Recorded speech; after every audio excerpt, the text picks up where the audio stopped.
With the new Formula 1 season rapidly approaching, every team wants to have the most competitive car possible. That means eliminating key weaknesses that will help a team unlock its full potential. So the race has selected the number one priority each of the 10 teams must focus on in 2024. Ferrari, eliminate the peakiness. Ferrari's fundamental limitation recently has been the peakiness of the car. When it's quick, it's very quick, but it can be very tricky to drive. What's more, that peakiness also contributes to the trend of it being quicker relative to Red Bull in qualifying compared to over a race distance. That explains its dire ratio of 19 pole positions to 5 wins over the past 2 years. Chassis Technical Director Enrico Cardile has promised a brand new car for 2024, one that should set Ferrari in a different direction. The early signs are promising, given Ferrari did make progress in making its car more consistent and extracting its potential more regularly in the second half of last season. If the 2024 car again has problems with peakiness, particularly the rear-end instability that forced it to dial in understeer last year and held Charles Leclerc back until it introduced an upgrade in Japan, then it could be the same old story.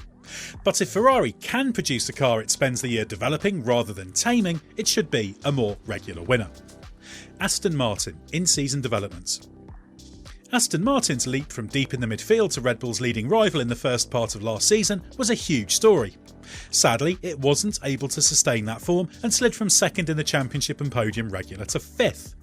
The problem is clear. While it's true to say that rivals were coming from a lower starting point and made big progress, most notably McLaren, Aston Martin's development simply didn't produce the performance anticipated. A series of upgrades, starting with a floor change introduced in Canada, created tricky handling characteristics and an unstable rear end that made life extremely difficult for Lance Stroll, and even, at times, caught Fernando Alonso out. It wasn't until late in the season that Aston Martin accepted it needed to go back to basics and managed to run the car in a spec and with a setup that was more consistent, which led to Alonso's return to the podium at Interlagos. But the big question now is whether Aston Martin really understands how to extract more performance from its car and can phase in upgrades without wrong-footing itself. Haas tyre management. Haas has endured a tumultuous winter with a change of team boss, but its top priority will be to produce a car that doesn't destroy its tyres. As 2023 proved, it doesn't matter how fast you are over a lap, and the Haas was fast enough to be in Q3 11 times, if you use the tyres too hard on a race stint, you are in big trouble. That was Haas's problem throughout last season. The team reckons this was primarily an aerodynamic problem. As our resident ex-technical director at the race, Gary Anderson, says, it did not produce consistent, tyre-friendly downforce.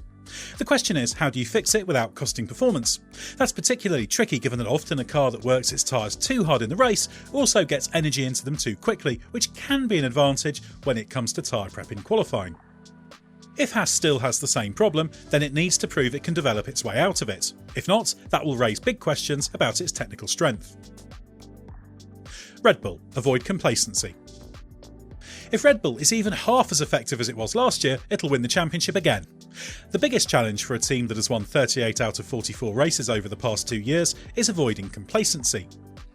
While Red Bull traditionally is very good when it comes to pushing on, even when in a strong position, any team that's so dominant must avoid taking things for granted.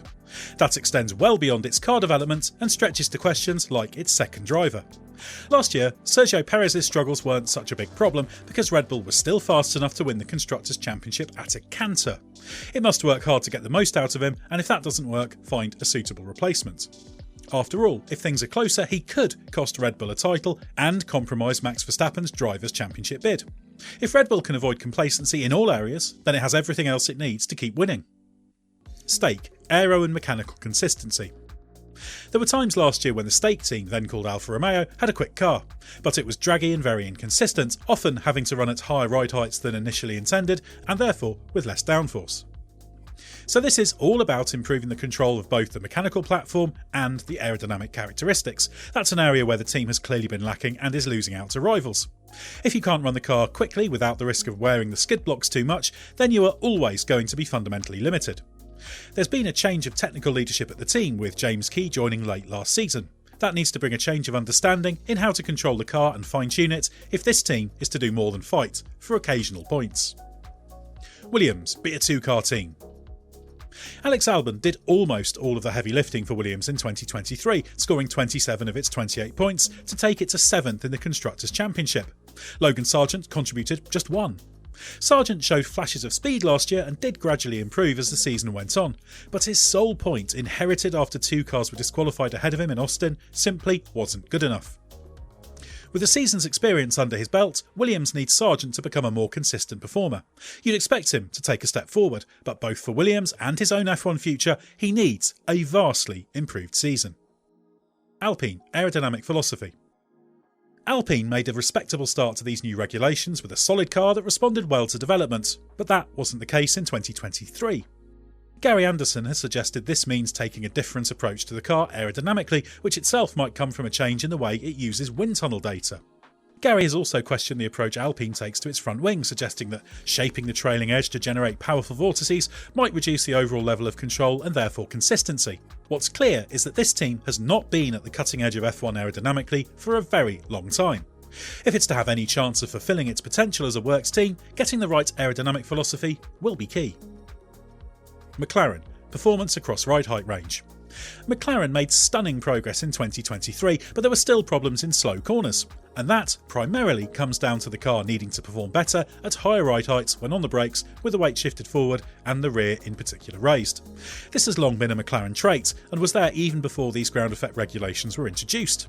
Mastering this and ensuring the car is quick across the full range of corner speed profiles would mean it's more consistent a threat and less dependent on track configuration. As we saw late last season, the McLaren was superb in Japan and Qatar, but less competitive at slower tracks. This is the key test because it's a measure of whether McLaren really is completely on top of the underlying science of these cars. If it can do this, then there is no reason not to expect it to win races in 2024 and take a step closer to being a title threat for the first time since 2012. RB. Development direction. When Daniel Ricciardo arrived at what was called AlphaTauri last year, his experience was hugely beneficial to Red Bull's second team. Crucially, Ricciardo didn't agree with the rest of the team's drivers, who believed that late corner entry and stability was the big limitation. So he modified the setup to allow greater rotation later in the corner and took less of a last of the late breakers approach into the turn. Ricciardo and teammate Yuki Tsunoda have very different techniques. As Tsunoda says of his own style, he's never seen a driver where the initial part of braking is stronger than him. You might think that could be confusing for the team, but actually it should help avoid it going down the kind of cul-de-sac it did last season thanks to driver feedback that was always looking for improved corner entry stability. And that was an approach that Pierre Gasly, the team's star driver before 2023, favoured. After 2 poor seasons, this team could do a lot better if that development direction is right. Mercedes grasp the regulations. Mercedes has never really got on top of its car concept since the ground effect cars were introduced in 2022.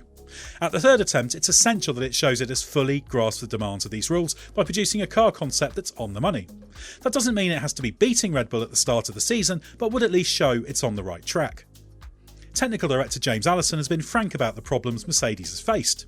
In 2022, it struggled badly with porpoising, and the hope was that the increase in floor edge height last year, combined with the progress it had made, would mean it was competitive. Unfortunately, others proved more adept at getting performance out of the car low to the ground than Mercedes did. The result was a capricious car. While it was good enough to finish second in the championship, there was no question that its car concept was the wrong one, and even if it maximised the potential of that direction, it wouldn't be enough. Mercedes started to make changes last year, but the fundamental architectural limitations of the car couldn't be changed. This year it has an all-new concept with revisions to key components such as the monocoque and gearbox casing, and therefore rear suspension, that it expects to work. It's a huge test. If Mercedes gets its car right and shows it has fully understood how to get the best out of the cars under these regulations, it should be set for a good season. If not, then some very serious questions will be asked.